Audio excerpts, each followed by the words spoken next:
நோய்வாய்வு இல்லாதவர்களும், கர்வத்தில் இருக்கிறவர்களும் என்ன பண்ணாங்க, தனியா நின்னு வேடிக்கை பார்த்துக்கிட்டு இருந்தாங்க. அந்த ஏழை மக்கள்கிட்ட அந்த முனிவர் என்ன பண்ணாரு, அன்பாக பேசிக் கொண்டிருந்தார். அவங்க கவலைகள் எல்லாமே அந்த முனிவர்கிட்ட சொன்னாங்க. சொன்னோனே அந்த முனிவர் ஒரு வார்த்தை மட்டும் சொன்னார். "எல்லாம் ஒரு நாள் மாறும்" என்று ஒரு வார்த்தையை மட்டும் சொன்னார். இதைக் கண்டு, "என்னய்யா இப்படி சொல்றீங்களே?" என்று கேட்டாங்க. "ஆமாம், இதை யோசனை பண்ணி பாருங்க" என்று சொல்லிட்டு அவர் அமைதியாக கிளம்பி விட்டார். ஆமாம் இல்லையா?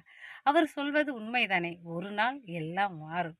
அழகான பெண்கள் தோற்றம் கண்டிப்பாக மாறும். திறமையும் நான் என்று ஒரு கர்வத்தில் இருப்பவர்களும், அது அகங்காரம் கண்டிப்பா ஒரு நாள் மாறும். பணம் இருக்கு என்று ஒரு அதிகாரத்தில் இருப்பவர்களும் என்னாகும், அந்த பணம் ஒரு நாள் கண்டிப்பாக மாறும். அதேபோன்று நம்பள் அழகு இல்லை, திறமை இல்லை, உணவு இல்லை, இருக்க இருப்பிடம் இல்லை என்று சில பேர் நினைத்துக் கொண்டிருக்கிறோம்.